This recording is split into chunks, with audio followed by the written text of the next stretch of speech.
Hello दोस्तों, नमस्कार। मैं हूं प्रेम प्रकाश। तो आज है 1 मार्च। तो ये नए साल का तीसरा महीना स्टार्ट हो गया है। जैसा कि जनवरी फरवरी ख़त्म हो चुका है और होली भी आने वाला है। तो आज 1 मार्च है, तो 4 मार्च को होली भी है। तो चलिए आज के नए करंट अफेयर में आप सभी का स्वागत करते हैं। तो जो हमारे जीएस विद प्रेम के यूट्यूब चैनल पे आप लोग फटाफट जुड़ जाइए और हमारे इस चैनल को आप लोग सब्सक्राइब करें। आपको यहाँ पर माइंड मैप के माध्यम से सभी करंट अफेयर की क्लास कराई जाती है। साथ ही साथ हमारे इस चैनल पे आपके सभी प्रतियोगी परीक्षाओं के लिए जीके जीएस की तैयारी भी कराई जाती है। तो आप लोग हमारे प्लेलिस्ट में जाके सभी वीडियो देख सकते हैं। चलिए शुरुआत करते हैं आज के पहले सवाल से। पहला सवाल है कि हाल ही में राष्ट्रपति द्रौपदी मुर्मू ने किस हेलीकॉप्टर में उड़ान भरी है। जी हाँ, हाल ही में राष्ट्रपति द्रौपदी मुर्मू ने किस हेलीकॉप्टर में उड़ान भरी है। तो प्रचंड हेलीकॉप्टर। जी हाँ, प्रचंड हेलीकॉप्टर उन्होंने अभी हाल ही में उड़ान भरी है। यह प्रचंड हेलीकॉप्टर में पायलट के रूप में वह प्रचंड हेलीकॉप्टर में पायलट के रूप में को पायलट के रूप में उड़ान भरने वाली पहली राष्ट्रपति बन गई है। जी हाँ, प्रचंड हेलीकॉप्टर में को पायलट के रूप में उड़ान भरने वाली पहली राष्ट्रपति बन गई हैं। और यह जो उड़ान उन्होंने जैसलमेर एयरफोर्स स्टेशन पर स्वदेशी लाइट कॉम्बैक्ट हेलीकॉप्टर जो कि HAL के द्वारा बनाया गया प्रचंड से उन्होंने किया है। तो इसे आप लोग याद रखेंगे। इन्होंने जैसलमेर एयरफोर्स से यह उड़ान भरी थी। LCH प्रचंड। जी हाँ, यहाँ पर लाइट कॉम्बैक्ट हेलीकॉप्टर से कहा जाता है। LCH प्रचंड जो है यह भारत का पहला स्वदेशी लड़ाकू हेलीकॉप्टर है। इसे आप लोग याद रखेंगे कि यह भारत का जो है पहला लड़ाकू जो है हेलीकॉप्टर स्वदेशी हेलीकॉप्टर है। और इससे पहले अप्रैल 2023 में तेजपुर एयरफोर्स स्टेशन से सुखोई Su-30 MKI में भी उड़ान उन्होंने भरी थी। इस तरह 2 लड़ाकू विमानों हेलीकॉप्टर और एक लड़ाकू हेलीकॉप्टर और एक लड़ाकू विमान में उड़ान भरने वाली भारत की पहली राष्ट्रपति बन गई। तो इसे आप लोग याद रखेंगे। तो यहाँ हमने देख लिया कि अप्रैल 2023 में उन्होंने तेजपुर एयरफोर्स से सुखोई में उड़ान भरी थी। आज यहाँ पर जैसलमेर एयरफोर्स से उन्होंने प्रचंड हेलीकॉप्टर में उड़ान भरी है। तो इसे आप लोग याद रखेंगे। अगला सवाल पर हम चलेंगे, देखेंगे दूसरा सवाल आज का। जी हाँ, आज का दूसरा सवाल देखेंगे कि देश का पहला सेमीकंडक्टर प्लांट कहाँ बनकर तैयार हुआ। जी हाँ, देश का पहला सेमीकंडक्टर प्लांट कहाँ बनकर तैयार हुआ। तो गुजरात के साणंद में। जी हाँ, गुजरात के साणंद में बनकर तैयार हुआ।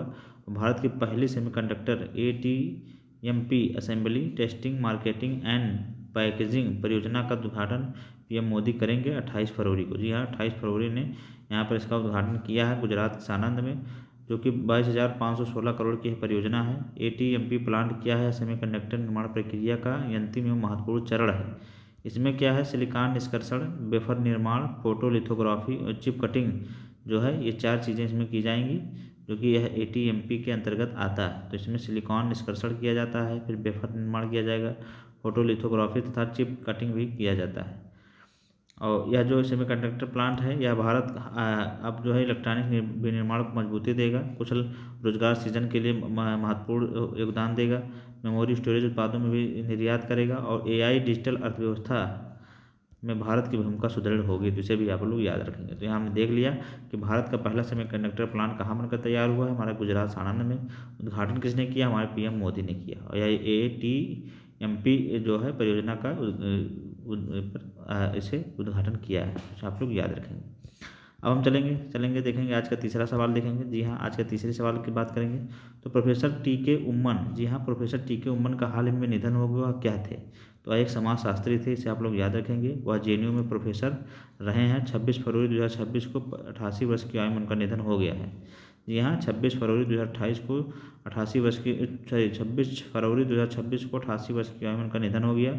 उनकी एक कृति भूदान आंदोलन पर आधारित थी, जो कि charisma stability and change and analysis of the Bhoodan Gramdan movement of in India. ये जो है उनकी कृति जो है भूदान आंदोलन पर आधारित थी और उन्हें 2008 में पद्म भूषण से भी सम्मानित किया गया था। इसे भी आप लोग याद रखेंगे। तो यहाँ हमने देख लिया कि TK उम्मन जो है एक प्रतिष्ठित समाजशास्त्री थे, उनका हाल ही में निधन हो गया और उनकी एक कृति जो है भूदान आंदोलन पर भी लिखी गई थी। जिसे आप लोग याद रखेंगे।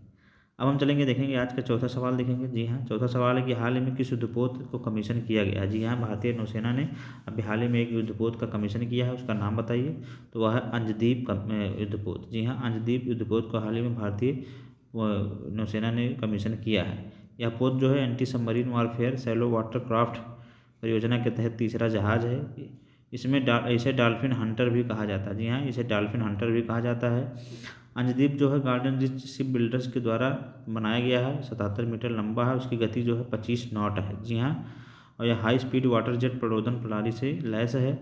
फरवरी 2026 तक भारतीय नौसेना के पास कुल 140 से 150 युद्धपोत सेवा में कार्यरत, और 2026 में भारत जो है 19 और युद्धपोत इसमें शामिल किए जा सकते हैं। जैसे आप लोग याद रखेंगे कि भारत में 2026 में कुल 19 और युद्धपोत को शामिल करने की तैयारी है। बाकी 2026 तक भारत के पास जो है 140 से 50 फरवरी 2026 तक 145 से 150 तक युद्धपोत मौजूद सेवा में कार्यरत है। जैसे आप लोग याद रखेंगे।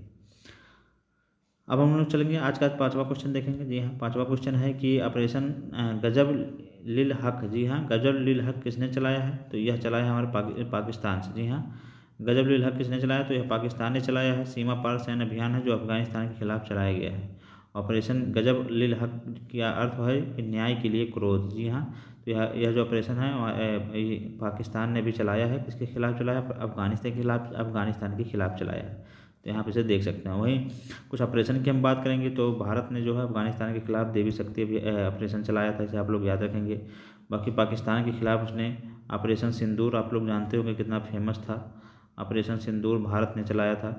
और पाकिस्तान ने भारत के खिलाफ कौन सा चलाया था तो उसे भी आप लोगों को याद रखना है कि पाकिस्तान ने जब हमला किया था तो उस समय बनियान उल अर्श, जी हाँ, बनियान उल अर्श चलाया था। जी हाँ, बनियान उल अर्श चलाया था यहाँ पर, तो इसे भी आप लोग याद रखेंगे। तो यहाँ हमने देख लिया कि पाकिस्तान ने जो है भारत पर बनियान उल अर्श जो ऑपरेशन चलाया था, और भारत ने पाकिस्तान पर ऑपरेशन सिंदूर चलाया था। तो इसे आप लोग याद रखेंगे।